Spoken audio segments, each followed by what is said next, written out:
If there was anything I could do to produce a favorable outcome, more campaign stops, more interviews, I would do it. But I can't ask our supporters to volunteer their time and donate their resources if we don't have a clear path to victory. Accordingly, I am today suspending my campaign. I'm proud.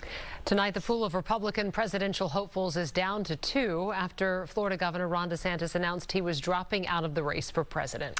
That leaves just Donald Trump and Nikki Haley heading into the New Hampshire primaries. Courtney Godfrey joins us now. And Courtney, DeSantis supporters have some big choices to make. They sure do, Randy. The big question now is, will Nikki Haley be able to pick up enough of DeSantis supporters to pull off a win in New Hampshire? Even if she does, it's widely believed that with the Florida governor now out of the race, Donald Trump will be the nominee.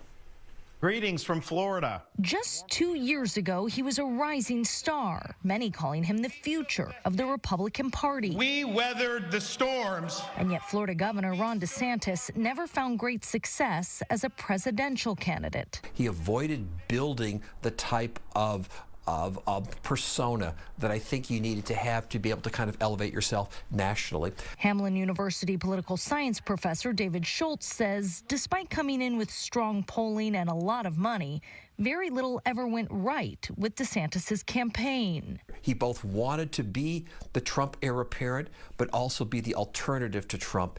And he never actually sort of figured out, I think, his message in terms of where he wanted to position himself. And I think that hurt him pretty badly. Now leaving his supporters with a lot to consider. The country's on the wrong track. We need a change, but I'm not sure that Trump's the leader to do that. Minnesota State Representative Republican Elliot Engen saw DeSantis as a chance to return to sanity, as he puts it.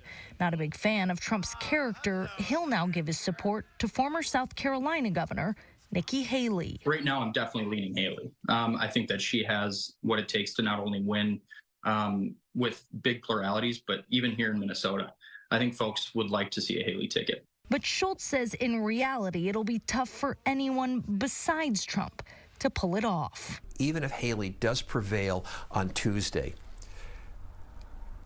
there's still a lot of other states where she does not look quite as strong, including in her own home state at this point of South Carolina.